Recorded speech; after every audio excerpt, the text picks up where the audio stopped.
파괴는 창조의 어머니라는 말이 있습니다. 디스코라는 장르가 파괴되면서 하우스라는 새로운 장르의 탄생을 알린 사건에 대해 소개해드리고자 합니다.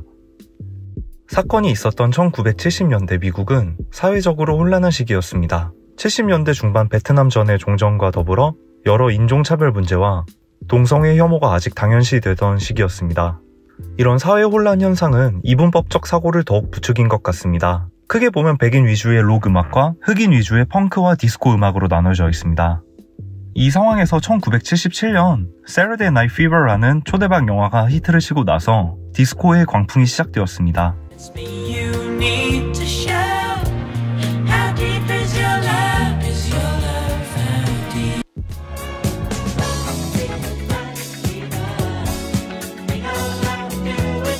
디스코의 광풍에 락 음악은 설 자리를 잃어가고 있었습니다. 마침 시카고 라디오 방송국의 락 음악 DJ였던 스티브 달은 방송국이 락 음악 방송에서 디스코 방송으로 전환되어 잘리게 되었습니다. 평소에도 디스코에 대한 감정이 안 좋았던 스티브 달은 어떻게 하면 디스코라는 음악을 엿먹일 수 있을까를 궁리하고 있었습니다. 1979년은 분명 디스코의 황금기이기도 했지만 동시에 디스코의 몰락이 다가오는 시기이기도 했습니다. 그도 그럴 것이 디스코라는 음악이 음악 차트를 지나치게 오래 점령하고 있었고 대중들이 같은 음악을 3, 4년씩 듣다 보니 대중들은 점점 디스코에 질려가고 있었습니다. 이 시점과 맞물려 스티브 달은 디스코 반대운동과 비슷한 이벤트를 시카고 화이트삭스 구단 측과 이야기했고 구단 측도 돈이 될 것 같아서 허용하기에 이르렀습니다. 1979년 7월 12일 시카고 화이트삭스의 홈구장인 코미스키 파크에서는 디트로이트 타이거스 대 시카고 화이트삭스의 경기가 예고되어 있었습니다. 이 날은 특별히 안 듣는 디스코 음반을 가지고 오면 98센트를 할인해준다는 이벤트가 있었습니다.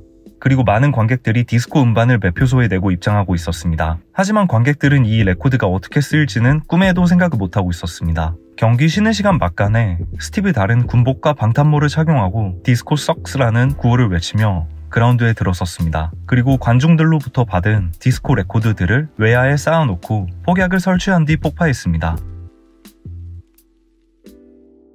폭발은 외야 잔디에 큰 구멍을 찢었습니다. 일단 스티브 달이 관객들로부터 받은 레코드들을 그라운드에서 폭파하고 사람들의 환호를 받으며 퇴장한 것은 사전에 협의된 것이었습니다. 하지만 스티브 달이 퇴장하고 나서 갑자기 수천 명의 관중들이 그라운드로 돌진하기 시작했습니다. 관중들은 아직 타다 남은 레코드들을 주워서 다시 불을 붙이기 시작했습니다.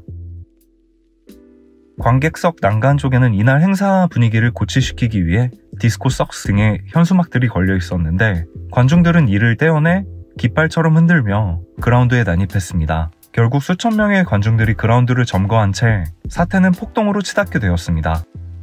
그라운드의 잔디는 불에 타고 구장 시설들은 박살이 나기 시작했으며 술 취한 관객들이 레코드를 주워서 프리스비처럼 던지고 놀다가 사람을 맞춰서 싸움이 일어나는 등 코미스키 구장은 그야말로 아수라장이 되고 말았습니다. 결국 헬멧과 곤봉으로 부정한 경찰들이 그라운드에 난입하고 나서야 사태는 진정되었습니다.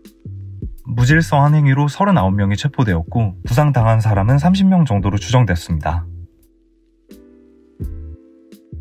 다음날 이 일이 뉴스에 대서대필되면서 디스코에 대한 백인들의 전국적인 분노를 촉발했다라는 평가들이 많습니다.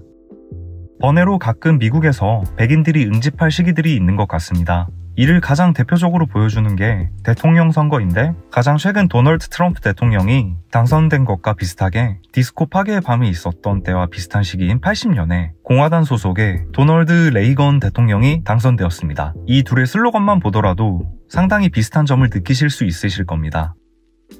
이 사건 이후 디스코의 인기는 1979년 후반과 80년대에 크게 감소했습니다. 많은 디스코 아티스트들이 계속 활동했지만 레코드 회사들은 그들의 녹음을 클럽 같은 곳에서만 쓰이는 댄스 음악으로 분류하기 시작했습니다. 록이 다시금 입지를 다지는 동안 디스코는 점점 인기를 잃어가고 있었습니다.